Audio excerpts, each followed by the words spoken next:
नमस्कार सभी को। आशा आप सभी स्वस्थ और आनंद होंगे। तो आज का हमारा विषय है स्वर संधि की जो तीसरा भेद है विसर्ग संधि।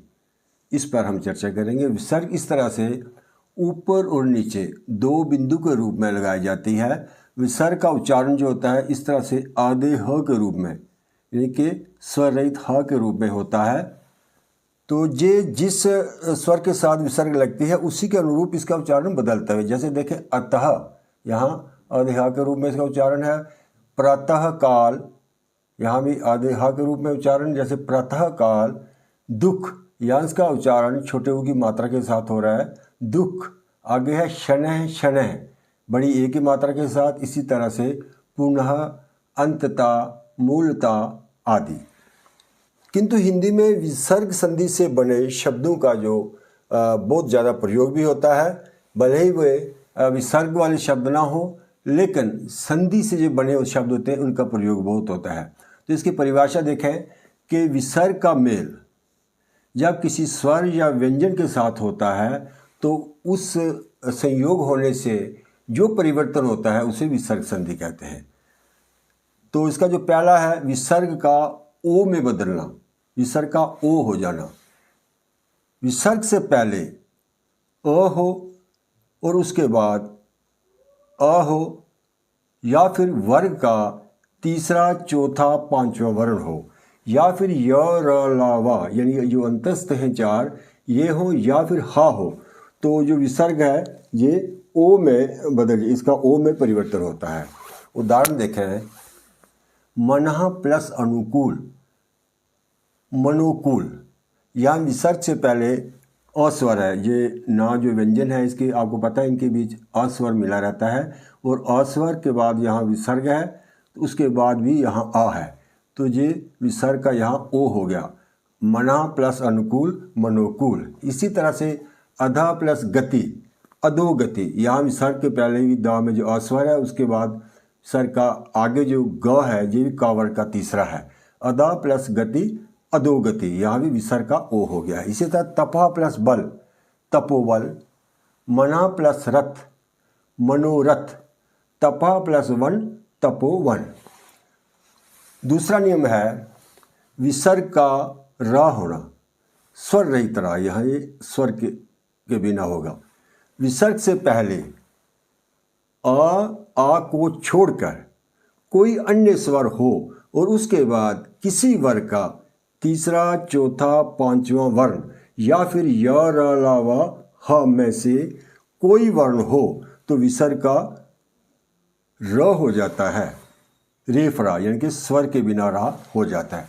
यहाँ पे ये था कि विसर्ग से पहले अस्वर हो और बाद में अस्वर हो, या तीसरा, चौथा, पांचवा वर्ण।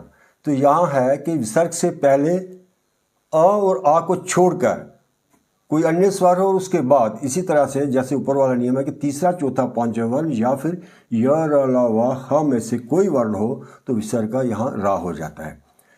नहीं प्लस जन, यहाँ विसर्ग से पहले छोटी ई की मात्रा है, ई है।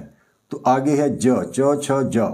च वर्ग का तीसरा जो वर्ण है ये होगा निर्जन। यहाँ विसर्ग का रेफ रा हो गया है, निर्जन। इसी तरह से नहीं प्लस आशा, यहाँ विसर्ग के बाद आ है तो पहले विसर्ग से छोटी ई की मात्रा है, जी हो गया नहीं प्लस आशा, निराशा। इसी तरह से नी प्लस दन, निर्दन।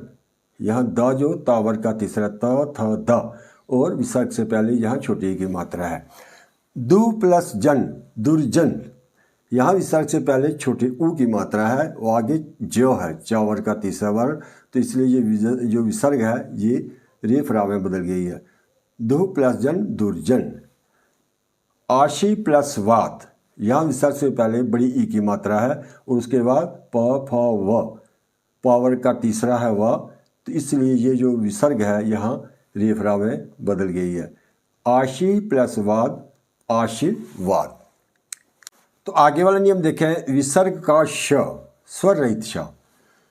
विसर्ग का मेल च, छ, श से हो तो विसर्ग का श हो जाता है, स्वर रहित श में जे बदल जाती है। विसर्ग से पहले कोई भी स्वर हो बेशक, लेकिन इसके बाद च छ शा हो तो विसर्ग का शा हो जाता है। देखें उदाहरण, नहीं प्लस शंख, शा है और जो विसर्ग यहाँ शा है, निशंक, नहीं प्लस शंख निशंक।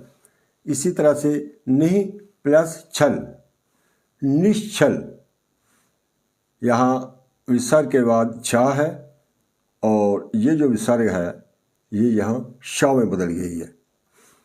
नि प्लस चय, विसर्ग के बाद च है और ये विसर्ग यहाँ शा में बदल गई है। निश्चय, नि प्लस चय निश्चय। दु प्लस चरित्र, दु प्लस चरित्र, यह चा है और विसर्ग से पहले यहाँ ऊ है तो ये हो गया दुष्चरित्र, यहाँ विसर्ग का शा हो गया है। ये कुछ इसके उदाहरण हैं। तो आज की वीडियो में इतना ही। अगली वीडियो में हम विसर्ग संधि के कुछ जो और नियम हैं उन पर चर्चा करेंगे। धन्यवाद।